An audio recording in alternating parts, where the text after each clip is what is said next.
दोस्तों, एक युवक पूरे 20 सालों के बाद जेल से बाहर आता है। बाहर आने के बाद वो सोचता है किधर जाऊं। उसका सब कुछ खत्म हो चुका था। माता पिता नहीं थे, भाइयों ने नाता तोड़ रखा था। एक ससुराल था तो ससुराल में भी वो नहीं जा सकता था, क्योंकि ससुराल वालों की वजह से ही वो 20 साल जेल में रहा। वहां पर 2 हत्याएं वो कर चुका था। और एक बहन थी, लेकिन बहनोई भी अच्छा आदमी नहीं था, वहां भी नहीं जा सकता था। उसके बाद वो सोचता है कि अब साधु संत बन के आगे का जीवन गुजार दूं। लेकिन दोस्तों, एक सीधा साधा आदमी आखिर इतना बड़ा जुर्म क्यों किया था कि उसे 20 साल जेल में रहना पड़ा। उसने 2 हत्याएं क्यों की थी और फिर उसके साथ क्या होता है। तो आइए जानते हैं पूरी कहानी इस वीडियो में। लेकिन वीडियो में आगे बढ़ने से पहले बस वही रिक्वेस्ट, वीडियो को लाइक कर दीजिए, चैनल को भी सब्सक्राइब कर लीजिए ताकि मेरा हौसला बढ़ता रहे। दोस्तों, ये कहानी है उत्तर प्रदेश के बाराबंकी की। एक लड़का जिसका नाम गुलाब चंद्र होता है। बात है 2003 की, जब उसकी शादी एक रेशमा नाम की लड़की से होती है। गुलाब की उम्र 19 साल की थी, रेशमा की उम्र यही कोई 17 साल की रही होगी। शादी के बाद रेशमा अपने ससुराल आती है। गुलाब चंद्र बहुत खुश होता है। लेकिन दोस्तों, मात्र 7 दिन उसके साथ रहने के बाद उसके मायके वाले आते हैं और रेशमा को विदा करके अपने मायके वो चली जाती है। गुलाब चंद्र बेचारा जो है वो परेशान हो जाता है। पत्नी के बिना उसका मन नहीं लगता। उस समय फोन भी नहीं था कि वो बातें कर ले रेशमा से। और रेशमा को आने में भी काफी वक्त था, अभी वो 2-4 महीने बाद अब आने वाली थी। तो दोस्तों, वो 2-4 दिन किसी तरीके से सब्र करता है। और फिर एक दिन शाम का वक्त था, अपनी साइकिल उठाता है और दोस्तों वहां से 40 किलोमीटर दूर उसका ससुराल था। वो घर से 6 बजे शाम को निकल लेता है। शाम को निकलता है, 10-20 किलोमीटर जाने के बाद अंधेरा हो जाता है। लेकिन दिल में बस एक ही हसरत कि जैसे वहां पहुंचूंगा पत्नी मिलेगी। और दोस्तों, सिर्फ उसी का चेहरा अरमान दिल में लिए हुए वो ससुराल की तरफ निकल देता है। जैसे तैसे वो रात के अंधेरों को चीरते हुए 10 बजे जाकर अपने ससुराल पहुंच जाता है। जब ससुराल पहुंचता है तो दोस्तों सारे लोग सो चुके थे। एक कमरे का वो घर था, सास ससुर उसके बाहर सो रहे थे। वो सीधा जाता है, उस कमरे का दरवाजा खटखटाता है। तो दोस्तों, दरवाजा उसकी पत्नी रेशमा खोलती है। जैसे वो उसको देखती है, हैरान हो जाती है, बोलती है कि कहाँ से आ रहे हो। बोला, बस मत पूछो मैं कहाँ से आ रहा हूँ, जहां से आ रहा हूं तुम्हारे लिए ही आ रहा हूं। दोस्तों, वो भी खुश हो जाती है, क्योंकि कहीं ना कहीं उसे भी जो है गुलाब चंद्र की याद आ रही थी। फिलहाल वो उसे बिठाती है, पानी वगैरह पिलाती है। और दोस्तों, फिर उसके बाद दोनों अपना आत्मा तृप्त करते हैं। और फिर जब सुबह होती है, सुबह होते ही उसकी साइकिल बाहर खड़ी थी। सास ससुर बोले कि ये किसकी है। बताती है कि रात को आए थे और अभी घर में सो रहे हैं। माता पिता भी सोचते हैं चलो ठीक है। और उसके बाद फिर आसपास पड़ोस वालों को भी पता चलता है। लेकिन दोस्तों, उसके जो पड़ोसी थे, उन पड़ोसियों से उनका किसी बात को लेकर झगड़ा शुरू हो जाता है। गुलाब चंद घर में सोया था, धीरे धीरे उसके कानों में आवाज पड़ती है। और जो पड़ोसी थे, उसके सास ससुर को जो है वो गंदी गंदी बातें कह रहे थे। रेशमा को भी उल्टा सीधा कह रहे थे। रेशमा को तो यहां तक कह रहे थे कि घर में जो सोया है उसको बाहर बुला, अभी तेरी सारी पोल पट्टी खोल देंगे तो कहीं मुंह दिखाने लायक नहीं रहेगी और वो तुझे खुद ही छोड़ देगा। अब दोस्तों, जो रेशमा थी वो जाकर दरवाजा बंद कर देती है कि कहीं गुलाब चंद्र को कुछ पता ना चले, बातों को दबाने की कोशिश करती है। लेकिन गुलाब के कानों में ये सारी जो बातें थी वो सुनाई दे रही थी। फिलहाल वो पूछता है रेशमा से, कौन लोग हैं। रेशमा कहती है कि बहुत दुष्ट हैं और सारी बातें बताती है। खतरनाक लोग हैं, परेशान करके रखे हैं, आए दिन मारपीट करते हैं हमको कमजोर समझकर। तो अब उससे रहा नहीं जाता, क्योंकि वो लोग उसके द्वार तक चढ़ाए। सास उसके ससुर से हाथापाई करने लगे। एक युवक ने ससुर को तो पटक भी दिया। तो वो बाहर आ जाता है। गुलाबचंद बाहर आता है और जो उसके ससुर को मार रहा था उस पर वो भी टूट पड़ता है। जब वो उसके ससुर को छोड़ता है और उससे अलग होता है तो उससे कहता है कि तू क्या बोल रहा है, तू तो बोलने लायक है ही नहीं। अपने पत्नी से पूछ कि मैंने इसके साथ क्या किया है। अगर तू जान जाएगा तो तू इसे छोड़ देगा, यहां से चला जाएगा उल्टे पांव। वो कहता है भाई, जाके उसका जो है वो कॉलर धर लेता है। कहता है बता तूने क्या किया है। बोला वही जो तू इसके साथ करता है, तेरे से पहले मैं कर चुका हूं। अब दोस्तों ये बात जब गुलाब चंद सुनता है तो उसको मारने लगता है। फिलहाल उसके तरफ से बहुत सारे लोग थे, आते हैं, इससे हाथापाई करने लगते हैं। और जो उस लड़के का बाप था वो भी आकर कहता है कि अभी तो तू नहीं था, शादी नहीं हुई थी, उससे पहले जो भी कुछ किया था अब तो तेरे सामने ही करेंगे जो भी कुछ करेंगे। अब दोस्तों कुछ देर में झगड़ा शांत हो जाता है। झगड़ा शांत होने के बाद गुलाब चंद बैठता है, लेकिन उसके कानों में बस वही आवाजें, क्या किया था और ऐसा क्या कुछ हो गया था। वो रेशमा से इस बाबत पूछता है तो रेशमा कहती है छोड़ो ना, और कोई तो उल्टा सीधा ऐसे कहने ही लगता है, लेकिन वो मानता नहीं। अपने सास ससुर से पूछता है तो सास ससुर सारी कहानी बता देते हैं कि दरअसल उनका एक जमीन का टुकड़ा था, उसी जमीन को ये लोग कब्जाना चाहते थे, क्योंकि जमीन बहुत ही मौके पर थी, अच्छी जमीन थी। और उसी को लेकर वो सोचते थे कि इनको मार पीट करके किसी तरीके से जो हमने कब्जा कर रखा है वो हमारा ही रहे। और एक दिन ऐसे ही हमेशा जो है इन पर नजर रखते थे, और एक दिन एक युवक जिसका नाम मंटू होता है, उसके पिता का नाम दत्तू होता है। मंटू जो है, जब रेशमा घर में अकेली थी, उसके माँ बाप नहीं थे, तो दोस्तों आकर उसके साथ वो जो करना चाहता है वो कर देता है। और रेशमा जो है वो रोती बिलखती जब उसके माता पिता आते हैं, सारी बात बताती है। माता पिता थाने में जाते हैं, लेकिन कोई सुनवाई नहीं होती। ये बात पूरे गांव में फैल जाती है। उसके बाद वो लोग इसी डर की वजह से जो रेशमा की शादी थी वो गुलाब चंद से कर देते हैं। आज ये बात जब गुलाब चंद को पता चलती है, रेशमा उससे आंखें नहीं मिला पाती। रेशमा रोती है, कहती है कि काश मैं उसी दिन मर जाती। अब दोस्तों शाम हो गई, रात हुई, लेकिन जब सुबह हुई तो दोस्तों पूरे गांव में हंगामा मच गया, क्योंकि दत्तू और मंटू इन दोनों की हत्या हो चुकी थी। और हत्या करने वाला कोई और नहीं बल्कि यही गुलाब चंद्र होता है। सीधा साधा लड़का, लेकिन उसके कानों में उनकी बातें गूंज रही थी, उसके पिता की वो बातें गूंज रही थी कि तेरे सामने करेंगे तू क्या कर लेगा। और दोस्तों अपना आपा खो देता है। रात को, आधी रात को उठता है, ससुर के घर में कुल्हाड़ी रखी थी उसको उठाता है, बगल में उसका घर था उसमें घुस जाता है, और इन बाप बेटों को ढूंढ कर दोस्तों मार देता है, और उसके बाद वहां से फरार हो जाता है। पुलिस आती है, बहुत जल्द ही उसको पकड़ लेती है। पकड़ने के बाद वो अपना कबूल कर देता है कि जो भी कुछ किया मैंने किया। पुलिस ने बोला कि तूने जो है उसके बाप को क्यों मारा। बोला क्योंकि बाप कह रहा था कि जो भी अब करेंगे तेरे सामने करेंगे, तू कुछ नहीं कर पाएगा। वो अपने बेटा का सपोर्ट कर रहा था और उसी की ही बातें बोल रहा था, इसलिए मैंने उसको भी मार दिया। फिलहाल दोस्तों वो जेल भेज दिया गया। लेकिन जब ये बात प्रशासन को पता चली कि जब रेशमा के साथ उसने कुछ किया था और वो लोग पुलिस में आए थे और पुलिस ने सुनवाई नहीं की थी, तो दोस्तों इसके लिए भी 3-4 लोग सस्पेंड हो गए। जो पुलिस वाले थे वो सस्पेंड हो गए, और जो किया था वो तो मारा जा चुका था। लेकिन दोस्तों जो गुलाब चंद्र था उसे लोअर कोर्ट ने 20 साल की सजा सुना दी। फिर किसी तरीके से हाई कोर्ट में अपील किए, लेकिन हाई कोर्ट ने भी उसके सजा को बरकरार रखा और उसे इलाहाबाद के, जो कि प्रयागराज के नाम से जाना जाता है, नैनी सेंट्रल जेल में गुलाब चंद्र को शिफ्ट कर दिया कि अब ये वहीं पर अपनी सजा काटेगा।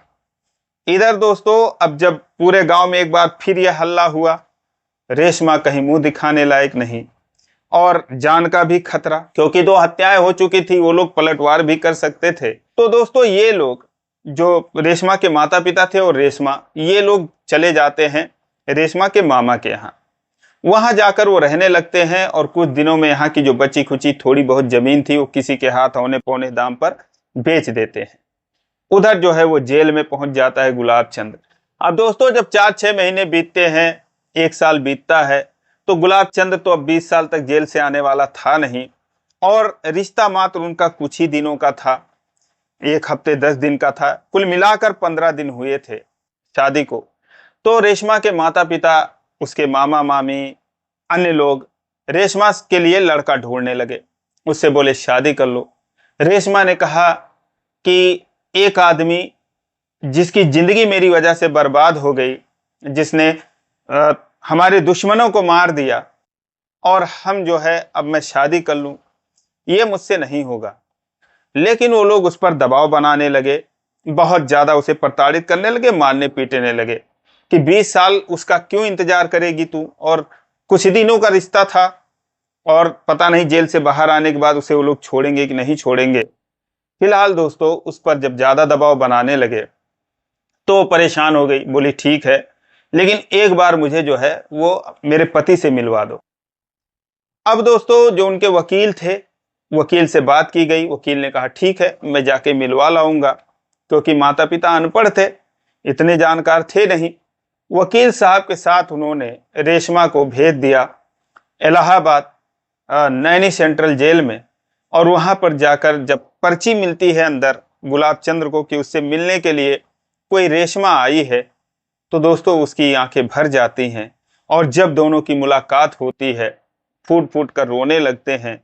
रेशमा कहती है कि मेरी वजह से आपने अपनी जिंदगी क्यों खराब कर ली, और मेरे घर वाले समझ नहीं रहे हैं, वो मेरी शादी करवाने की कह रहे हैं, दबाव डाल रहे हैं, मुझे मारा पीटा जाता है, और मैं जो है अपनी जान दे दूंगी।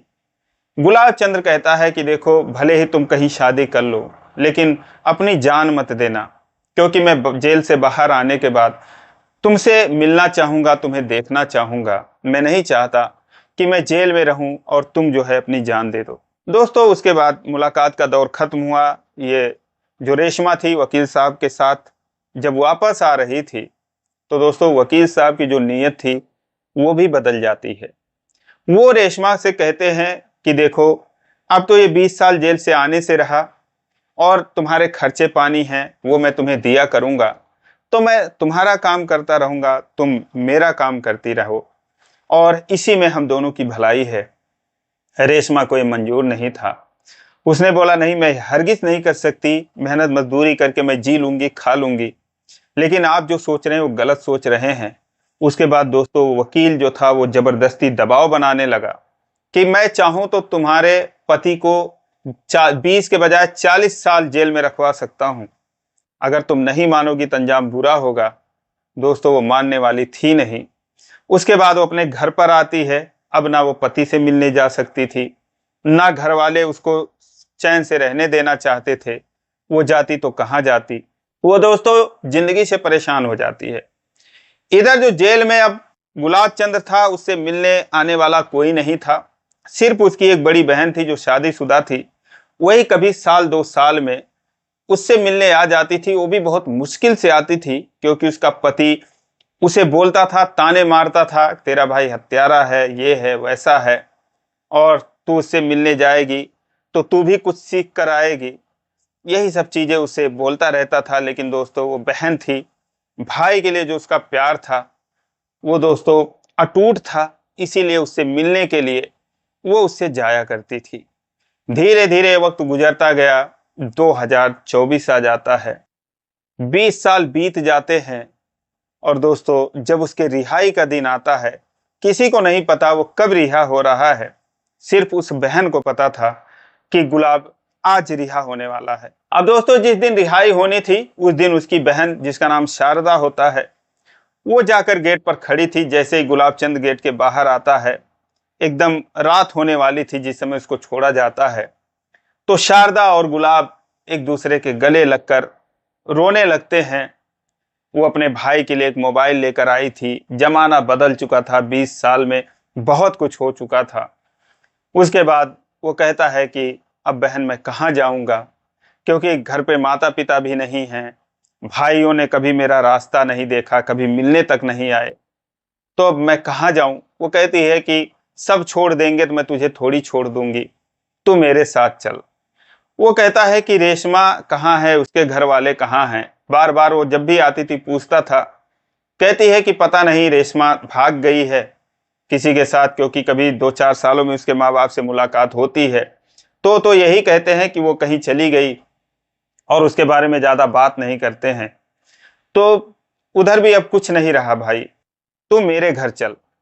वो कहता है कि लेकिन वहां पर जीजा हैं, वो तुझे बोलेंगे, परेशान करेंगे, तो फिर मैं वहां जाकर क्या करूंगा। कहती है कुछ भी हो, अगर वो तुझे निकालेंगे तो मैं भी घर से निकल जाऊंगी, लेकिन तू चल मेरे घर चल। अब उसे अपने घर लिवा जाती है, लेकिन दोस्तों वही होता है जिसका डर था। जो उसका जीजा था उसे बहुत बोलता है, बहन को बहुत बोलता है। उसके बहन के बच्चे जवान हो चुके थे।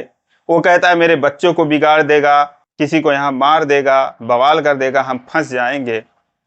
तो फिर वो एक दिन अपनी बहन का घर भी छोड़ देता है। कहता है बहन मैं जहाँ भी रहूंगा तुझे फोन करता रहूंगा, लेकिन अब मैं नहीं चाहता कि मेरी वजह से तेरी भी जिंदगी खराब हो। और अब तक जो तू परेशान हुई हुई, अब मैं तुझे और परेशान नहीं करना चाहता, मैं कहीं चला जाता हूँ। लेकिन दोस्तों उसके दिल में रेशमा थी, उसके बिना वो जीना नहीं चाहता था। वहां से वो आता है उसके मामा के घर, रेशमा के मामा के घर। उसके माता पिता से पूछता है कि मेरी पत्नी कहाँ है, रेशमा कहाँ है। वो लोग कहते हैं हमको नहीं पता। वो उनसे कहता है प्लीज एक बार मिलवा दो मुझसे, मैं उसकी शक्ल देख लूं, अब वो कैसी है, कहाँ पे है। वो लोग कहते हैं वाकई में हमको नहीं पता, हमारा विश्वास करो। तभी आसपास पड़ोस के लोग उससे मिलते हैं, कहते हैं कि तुम्हारे जाने के बाद उसे बहुत परेशान करते थे, बहुत रोती रहती थी। और उसके बाद गांव के बाहर एक मंदिर था, वो लोग बताते हैं कि उसी मंदिर पे अक्सर जाया करती थी। और वाकई में किसी को नहीं पता वो कहाँ पर है, ये लोग झूठ नहीं बोल रहे, इनको भी नहीं पता। दोस्तों गुलाब चंद्र जाता है मंदिर पर, वहां पर एक महात्मा रहते हैं, बहुत बुजुर्ग हो चुके थे। वो बताते हैं, जब ये कहता है कि मैं जो है ऐसे ऐसे हूं, तो वो कहते हैं बेटा आ जाओ, शायद मैं तुम्हें ही बताने के लिए आज तक जिंदा हूं। और जो वो कन्या थी जो कि परेशान रहती थी, जीना नहीं चाहती थी, तो यहाँ पर एक आती थी अयोध्या से एक महिला जो कि संत थी, उन्हीं से अपनी परेशानी कहती रहती थी। तो संत उसे समझाती रहती थी, कहती थी कि जान देने से कोई फायदा नहीं है बेटा, और जिंदगी अनमोल है। तो वो उसको लेकर अयोध्या चली गई, मैंने किसी को ये बात बताई नहीं। और अब वो यहाँ पर आती नहीं है, वो दोनों जिंदा भी हैं या मर गई हैं मुझे नहीं पता। उनको गए हुए भी 18-19 साल हो चुके हैं। पहले वो महिला संत यहाँ पर अक्सर आती रहती थी, लेकिन अब की बार जब से वो गई हैं वो, तब से फिर कभी वापस आई नहीं है। वो कहता है कि बाबा मुझे वहाँ का पता दे दो। वो कहते हैं मुझे एड्रेस तो लिखित में पता नहीं है, लेकिन मैं वहाँ पर गया हुआ हूँ। अयोध्या में वो जिस जगह रहती थी आश्रम में, जिस मंदिर में, मंदिर का नाम भी नहीं पता है। कहता है बाबा एक बार मेरे लिए आप अगर वहां चल चलो। वो तैयार हो जाते, कहते ठीक है। अब दोस्तों गुलाब चंद्र उन बाबा को लेकर बाराबंकी से अयोध्या आता है, करीब 100 किलोमीटर दूर। वहां पर आता है, वो जिस जगह पर पहुंचते हैं तो एक मंदिर था, मंदिर में आश्रम था, वहां पर बहुत सारे संत, महिला, पुरुष सारे लोग रहते थे। तो पूछते पूछते पूछते पूछते दोस्तों जब वो एक जगह पहुंचते हैं, चूल्हे पर एक महिला जो है वो सबके लिए चाय बना रही थी। जब जाकर ये उसके सामने गुलाब चंद्र खड़ा होता है दोस्तों, वो जो महिला थी कोई और नहीं, वही रेशमा थी। जैसे वो गुलाब चंद्र को देखती है तो वो दहाड़े मार मार कर रोने लगती है, उसका पैर पकड़ती है, कहती है प्रभु आप आ गए, मुझे विश्वास था कि मेरे राम एक ना एक दिन आपको भेजेंगे। दोस्तों वो पूरी तरीके से वो संत के वेश में रम चुकी थी। जब से वो गई थी बस वही भाव भजन करती थी, और वहीं पर दोस्तों वो जो है अपना जीवन यापन कर रही थी।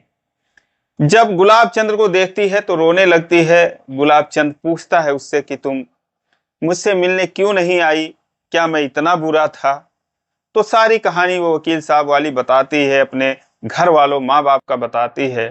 कहती है मैं क्या करती, जहां भी जाती थी लोग मुझ पर गलत ही निगाह डालते थे, हर कोई मुझसे एक ही उम्मीद लगाए बैठा था। तो इसीलिए मैं जो है अपने जीवन को, वो तो कहो उन माता का जो कि अब दुनिया में नहीं है दोस्तों, वो महिला संत जो थी उनकी भी मौत हो चुकी थी। तो बोली उन माता का धन्य हो कि उन्होंने मुझे यहाँ पर लाया और मुझे एक नया जीवन उन्होंने दिया, और आज उन्हीं की वजह से मैं यहाँ पर हूँ। और मैं बस आपका इंतजार कर रही थी, मुझे विश्वास था आप आएंगे। फिलहाल दोस्तों जो है गुलाब चंद्र और रेशमा वहां पर मिलते हैं। और उसके बाद ये फरवरी 2024 की बात है, अब 2025 चल रहा है। इन 1.5 सालों में ये दोनों उसी अयोध्या में ही रहते हैं और दोस्तों बस प्रसाद वगैरह बेचते हैं, अपना जीवन यापन करते हैं।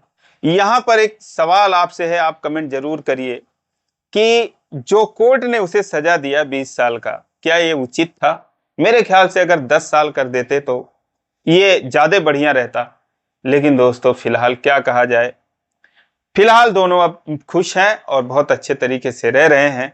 तो दोस्तों ये रही कहानी, आपको कैसी लगी आप कमेंट करके जरूर बताएं। और कहानी अच्छी लगी हो तो वीडियो को लाइक नहीं किए हैं तो लाइक कर दीजिए, चैनल को सब्सक्राइब कर लीजिए। फिर मिलेंगे अगले वीडियो में, तब तक के लिए जय हिंद।